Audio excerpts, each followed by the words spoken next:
ओम श्री गुरुभ्यो नमः। हरि ओम। ओम श्री परमात्मने नमः। अथ श्रीमद् भगवत गीता सप्तमोऽध्यायः। ज्ञान विज्ञान योगः। श्री भगवानुवाच मय्यासक्तमनः पार्थ योगैयुञ्जन्मताश्रयः असंशयं समग्रं मां यथा ज्ञास्यसि तच्छृणु। ज्ञानन्तेऽहं सविज्ञानम् इदं वक्ष्यामशेषतः यज्ञात्वा नेह भूयोऽन्यत् ज्ञातव्यमवशिष्यते। मनुष्याणां सहस्रेषु कश्चित् यतति सिद्धये यततामपि सिद्धानां कश्चिन्मां वेति तत्त्वतः। भूमिरापो नलो वायुः खं मनो बुद्धिरेव च अहङ्कार इति यम्मे भिन्ना प्रकृतिरष्टदा। अपरेयमतिस्त्वन्यां प्रकृतिं विद्धि मे परां जीवभूतां महाबाहो ययेदन्धार्यते जगत्। एतद्योनीनि भूतानि सर्वाणीत्युपधारय अहं कृत्स्नस्य जगतः प्रभवः प्रलयस्तथा मत्तः परतरन्नान्यत् किञ्चिदस्ति धनञ्जय। मयि सर्वमिदं प्रोक्तं सूत्रे मणिगणा इव रसोऽहमप्सु कौन्तेय प्रभास्मि शशिसूर्ययोः प्रणवः सर्ववेदेषु शब्दखे पौरुषं नृषु पुण्यो गन्धः पृथिव्यां च तेजश्चास्मि विभावसौ जीवनं सर्वभूतेषु तपश्चास्मि तपस्विषु बीजं मां सर्वभूतानां विद्धि पार्थ सनातनं बुद्धिर्बुद्धिमतामस्मि तेजस्तेजस्विनामहम् बलं बलवतां चाहं कामरागविवर्जितं धर्मा विरुद्धो भूतेषु कामोऽस्मि भरतर्षभ। ये चैव सात्विका भावाः राजसास्तामसाश्च ये मत्त एवेति तान् विद्धि न त्वहन्तेषु मे ते मयि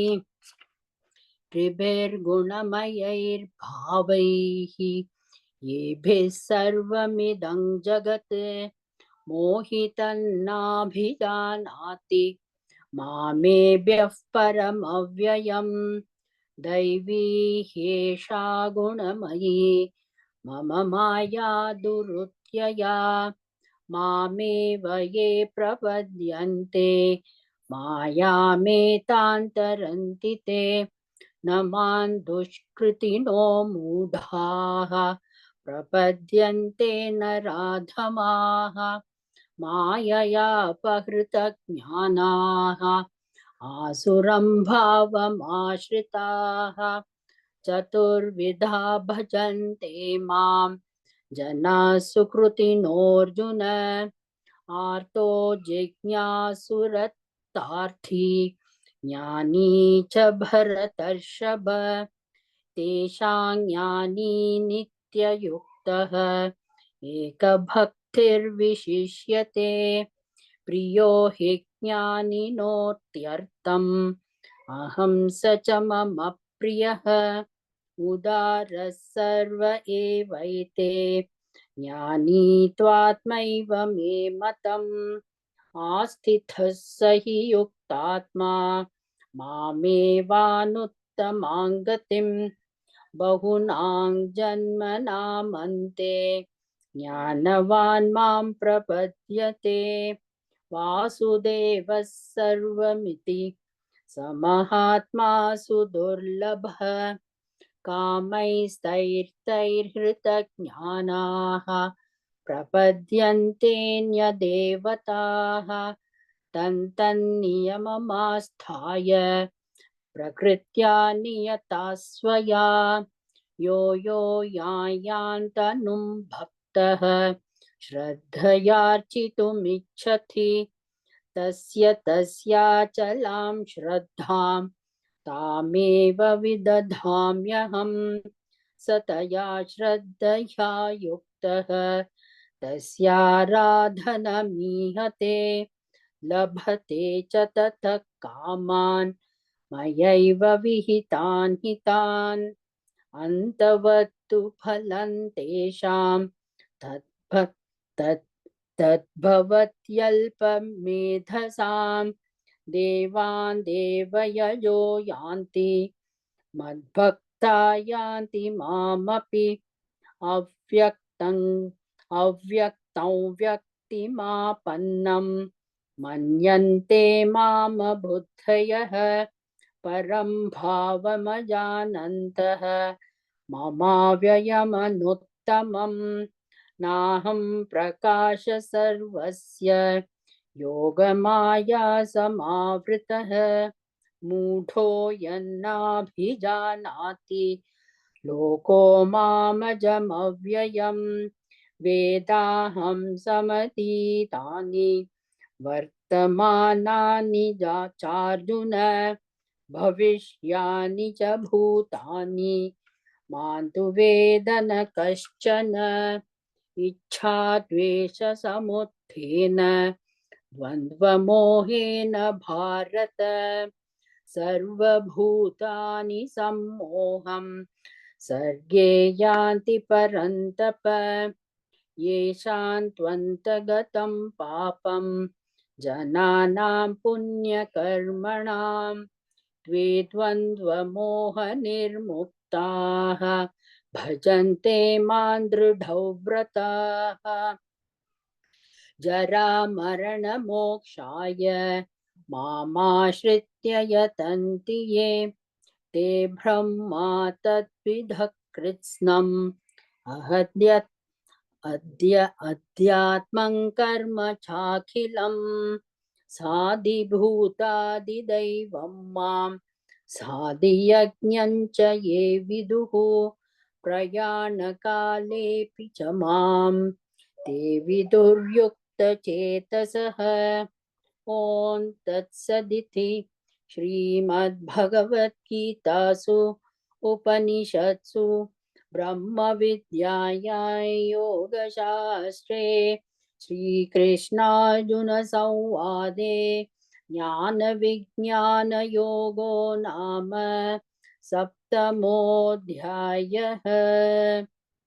ॐ श्री परमात्मने नमः। अथ अष्टमोऽध्यायः अक्षरब्रह्मयोगः। अर्जुन उवाच किं तत् ब्रह्म किमध्यात्मं किं कर्म पुरुषोत्तम अधिभूतं च किं प्रोक्तम् अधिदैवं किमुच्यते अधियज्ञः कथं कोत्र देहेऽस्मिन् मधुसूदन प्रयाणकाले च कथं ज्ञेयोऽसि नियतात्मभिः। श्रीभगवानुवाच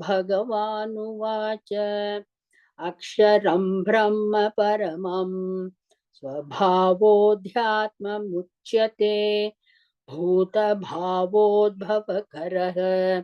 विसर्गः कर्म संज्ञितः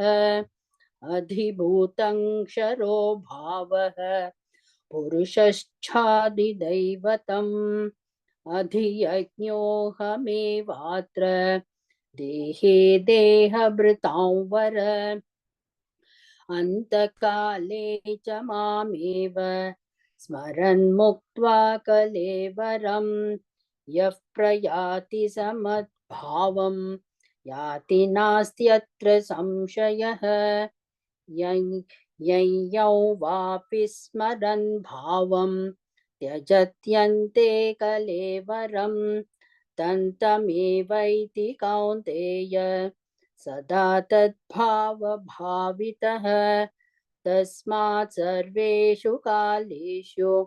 मामनुस्मर युध्य च मय्यार्पितमनो बुद्धिः मामेवैष्यस्य संशयम् अभ्यासयोगयुक्तेन चेतसा नान्यगामिना परमं पुरुषं दिव्यं याति पार्थानुचिन्तयन् कविं पुराणमनुशासिताराम् अनोरणीयां समनुस्मरेद्यः सर्वस्य धातारमचिन्त्य रूपम् आदित्यवर्णं तमसः परस्तात्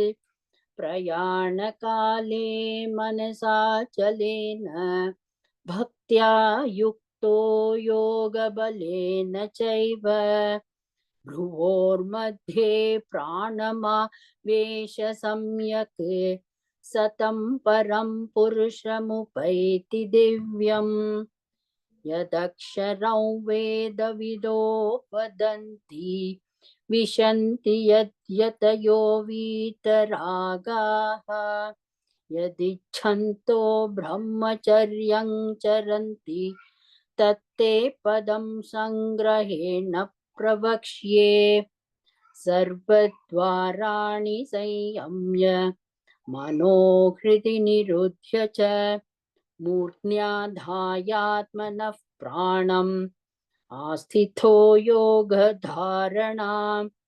ओमित्येकाक्षरं ब्रह्म व्याहरन् मामनुस्मरन् यः प्रयाति त्यजन् देहं स याति परमां गतिम् अनन्यचेताः सततं यो मां स्मरति नित्यशः तस्याहं सुलभः पार्थ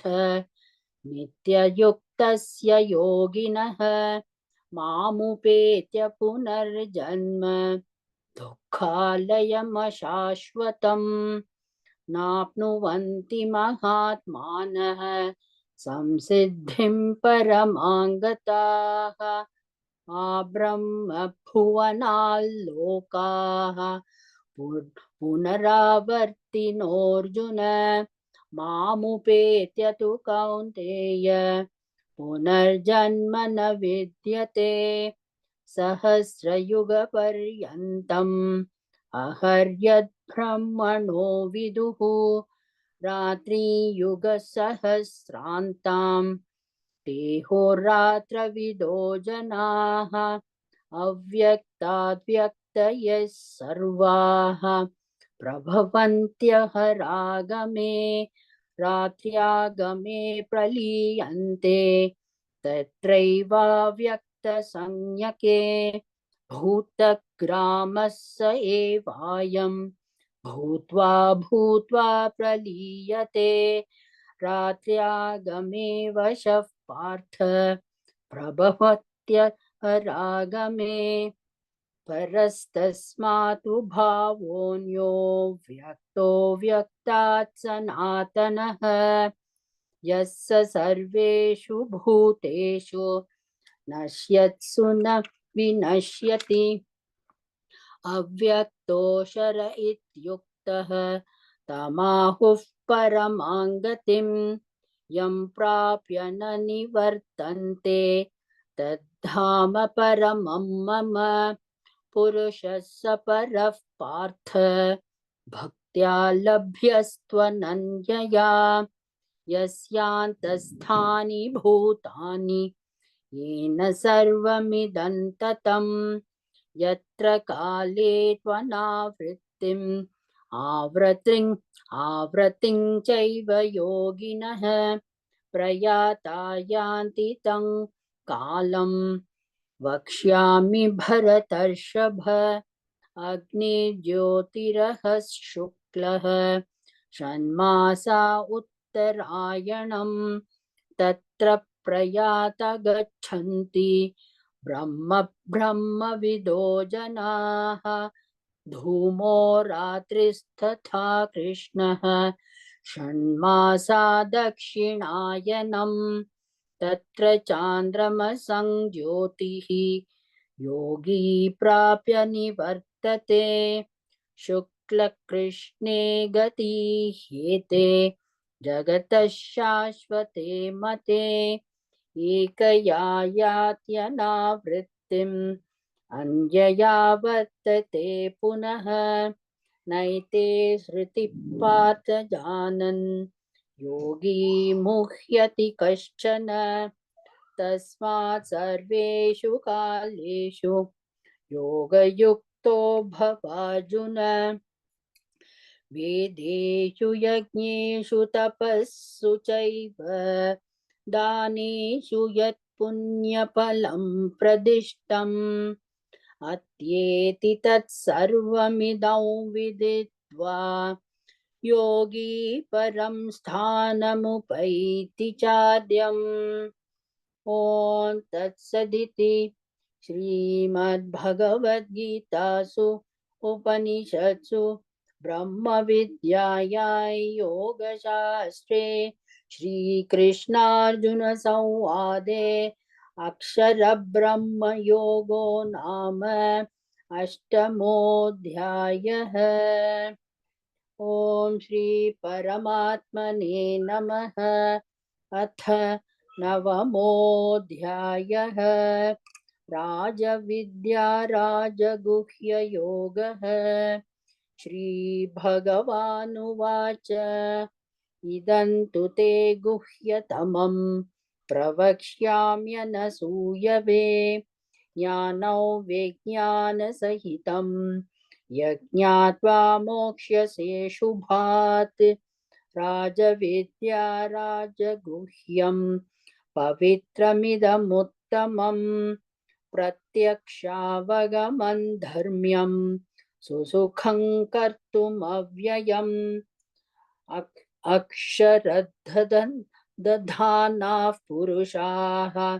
धर्मस्यास्य परन्तप अप्राप्य मां निवर्तन्ते मृत्युसंसारवर्त्मनि मया ततमिदं सर्वं जगद्व्यक्तं मूर्तिना मत्स्थानि सर्वभूतानि न चाहन्तेष्वस्थितः न च मत्स्थानि भूतानि पश्य मे योगमैश्वरम् भूतभृन्न च भूतस्थः मामात्मा भूतभावनः यथाकाशस्थितो नित्यं वायुः सर्वत्र गोमहान् तथा सर्वाणि भूतानि मत्स्थानीत्युपधारय सर्वभूतानि कौन्तेय प्रकृति यान्ति मामिकाम् कल्पक्षये पुनस्तानि कल्पादौ विसृजाम्यहम् प्रकृतिं स्वामवष्टभ्य विसृजामि पुनः पुनः भूतग्राममिमं कृत्स्नम् अवशं प्रकृतेर्वशात् न च मान्तानि कर्माणि निबध्नन्ति धनञ्जय उदासीनवदासीनम् असक्तन्तेषु कर्मसु मयाध्यक्षेण प्रकृतिः सूयते सचराचरम् हेतुनानेन कौन्तेय जगद्विपरिवर्तते अवजानन्ति मां मूढाः मानुषीं तनुमाश्रितं परं भावमजानन्तः मम भूतमहेश्वरं मोक्षामोक्षकर्माणः मोघज्ञानाविचेतसः राक्षसीमासुरीं चैव प्रकृतिं मोहिनीं श्रिताः महात्मानस्तु मान् पार्थ दैवीं प्रकृतिमाश्रिताः भजन्त्यनन्यमनसः ज्ञात्वा भूतादिमव्ययम् सततं कीर्तयन्तो मां यतन्तश्च दृढौ व्रताः नमस्यन्तश्च मां भक्त्या नित्ययुक्ता उपासते ज्ञानयज्ञेन चाप्यन्ये यजन्तो मामुपासते एकत्वेन पृथक्त्वेन बहुधा विश्वतो मुखम् अहं क्रतुरहं यज्ञः स्वधाहमहमौषधम् मन्त्रोऽहमहमेवाज्यम् अहमिग्निरहं हुतं पिताहमस्य जगतः माता धाता पितामहः वेद्यं पवित्रमोङ्कारः ऋक्सामाययुरेव च गतिर्भर्ता प्रभुः साक्षी निवासः शरणं सुहृत् प्रभवः प्रलयस्थानं निधानं बीजमव्ययम् तपाम्यहमहौ वर्षं निगृह्णाम्युत्सृजामि च अमृतं चैव मृत्युश्च सदसच्चाहमर्जुन त्रैवेद्या मां सोमपाः पूतपापाः यज्ञैरिष्ट्वा स्वर्गतिं प्रार्थयन्ते